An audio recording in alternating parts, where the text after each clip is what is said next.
Okay, so you're trying to decide between Apple and Android. Right. It's a tough one. Like, we see all these articles and they're saying, like, Apple's expensive or Android's customizable. But we wanted to go deeper. Yeah. So we found a couple of podcast outlines that are really interesting. We're going to break them down. One of them dives right into this whole idea of Apple being like a club, you know? Like, you get this great experience if you use Apple, but is it worth it?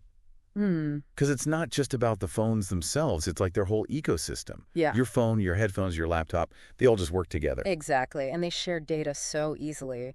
But it can be difficult to leave once you're in that Apple world. Oh, for sure. Yeah. That reminds me of that analogy of Apple's App Store being like a museum and the Play Store being like a flea market. Oh, yeah. I always laugh when I hear that. But it makes you think. Because the App Store is so curated. Like, they're really controlling what you can and can't install.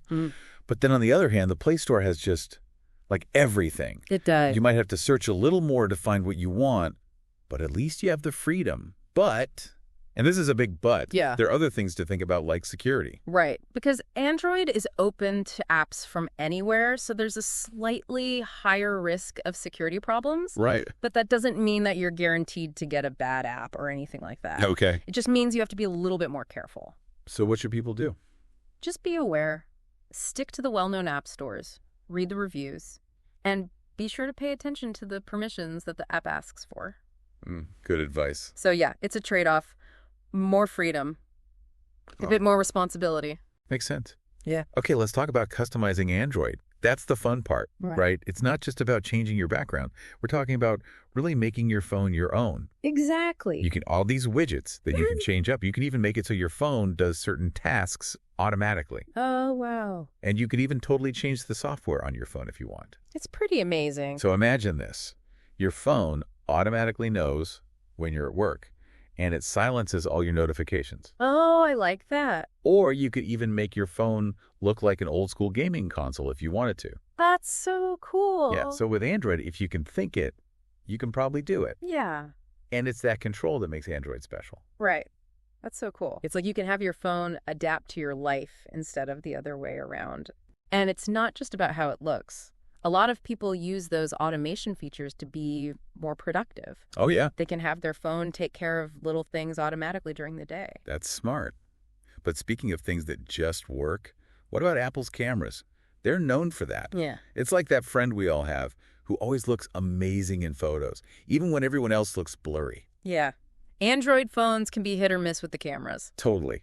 You might get lucky and get an amazing camera, but you might also get one that's just okay. Right. Apple seems to care more about making sure the camera always works well, instead of just trying to have the fanciest specs. Like, you don't see them bragging about 8K video that much. True.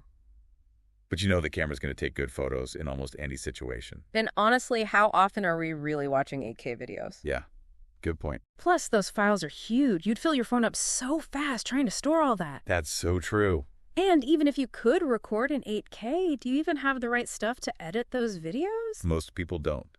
But one thing that's cool on some Android phones is Pro controls for the camera. Like, those can really make your photos better. Oh, yeah. Things like adjusting the ISO and the shutter speed, that gives you so much more control, especially in low light.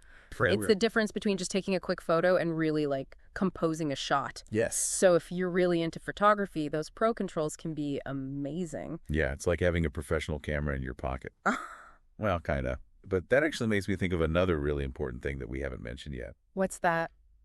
The price. Oh, right. One of the outlines called iPhone's luxury goods, which I thought was funny. Yeah, they can be pretty pricey. But with Android, you can find a phone for almost any budget. That's one of the best things about it. Yeah. There are budget phones and then the super expensive ones, too. It's crazy, the range. Yeah. But with Apple, you're kind of stuck paying a lot no matter what. Yeah, you are. And a lot of times that higher price doesn't even mean you're getting more storage space. With Android, you can just get an SD card and you're good to go. Exactly. More flexibility. It's like the Android motto. I think so. But, you know, even with everything we've talked about, the different features, the cameras, the price, Yeah. it really comes down to one question. How much do you want to be in control of your tech? I like that question. Because that's really the main difference between Apple and Android. Apple wants to make things easy for you, even if it means you have fewer options. Right. And for a lot of people, that's perfect. It's like choosing a really nice hotel. Instead of having to figure out an Airbnb, Exactly. sometimes you just want someone to take care of everything. Right. But if you're the type of person who loves to tinker with things and customize everything, Yeah. then Android lets you do that. Yeah. It's all about figuring things out for yourself. Which just people enjoy. Exactly. Yeah. So it's up to you to decide what you want. Do you want someone to hold your hand through it? Or do you want to explore on your own? It's like that feeling of discovering something new, It is. even if it takes a little more effort. Sometimes it's part of the fun. Right. It's like you're really getting to know how it all works. Exactly. Okay. But to wrap things up, let's go back to what we talked about at the beginning.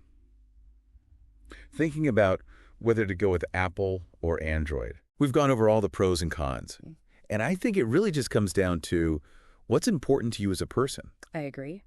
Do you want something that's super easy to use, even if it means you can't change things that much? Right? Or are you okay with putting in a little more effort so you can have things exactly the way you want them? It's a big decision. It is, and it's one that only you can make. But hopefully, this deep dive gave you some things to think about. I think so. So when you're deciding between that shiny new iPhone and that cool Android phone, just remember what we talked about. And choose what's right for you. Exactly. That's all that matters. On next time. See you then.